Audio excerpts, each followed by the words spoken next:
Bonjour, dans cette vidéo, je te propose d'aborder ensemble la fameuse propriété de Thalès, plus connue sous le nom de théorème de Thalès. Alors, qu'est-ce que cette propriété?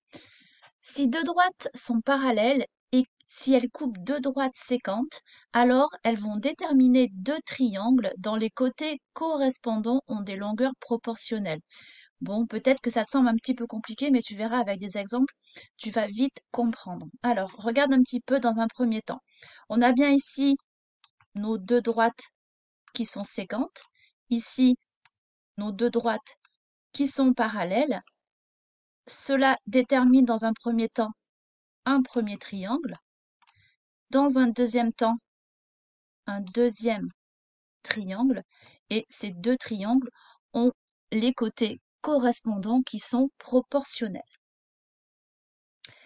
Alors, comment écrire le théorème de Thalès? Tu as deux configurations qui existent. Alors moi, ces configurations, je les appelle les triangles emboîtés ou les triangles papillons. Pour les triangles papillons, tu comprendras aisément pourquoi j'appelle ça papillon. Pour les triangles emboîtés, tu as tout simplement ici un grand triangle et celui-ci, plus petit, qui va venir s'emboîter dans le plus grand. Pour pouvoir utiliser le théorème de Thalès, il faut que tu aies deux droites séquentes. Donc tes droites séquentes, elles sont représentées en jaune dans les deux configurations, ainsi que deux droites parallèles qui sont représentées en rouge dans les deux configurations. Alors comment écrire le théorème de Thalès avec les triangles emboîtés?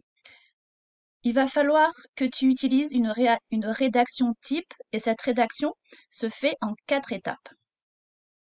La première, il faut écrire que tu as des droites qui sont séquentes. Dans l'exemple que tu as devant toi, on va écrire que les droites AD et AE sont séquentes en A. Ensuite, tu vas devoir dire que tu as des points qui sont alignés. Donc, on a les points A, B, D et A, C, E qui sont alignés donc dans cet ordre. Il faut que tu aies des droites parallèles. On a les droites BC et DE qui sont parallèles. Et enfin, si tu as toutes ces conditions, tu vas pouvoir écrire le théorème de Thalès qui nous dit que si deux droites parallèles coupent deux droites séquentes, alors elles déterminent deux triangles dont les côtés correspondants sont proportionnels. Alors qu'est-ce que cela signifie?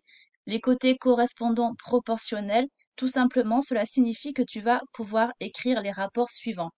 On va avoir AB sur AD qui sera égal à AC sur AE qui sera égal à BC sur DE. Voici donc ici la rédaction type en 4 étapes, un petit peu résumée.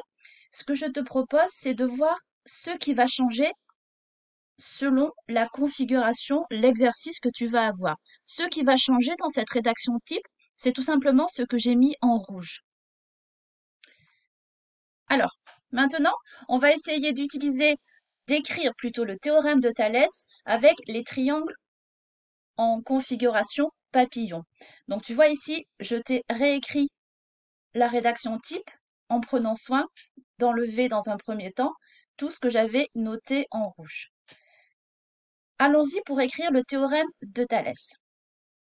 On va dire que les droites H, G et F, K sont séquentes en I. Les points F, I, K et H, I, G sont alignés. Et les droites F, G et H, K sont parallèles. On pourra donc écrire ici, à l'étape 4, le théorème de Thalès. Lorsque tu écris les proportions, les rapports, les côtés pardon, qui sont proportionnels, ça va te donner IF sur IK égale à IJ sur IH égale à FJ sur HK. Voilà, mission accomplie. Nous avons appris à écrire le théorème de Thalès sous deux configurations que tu vas retrouver dans les différents exercices.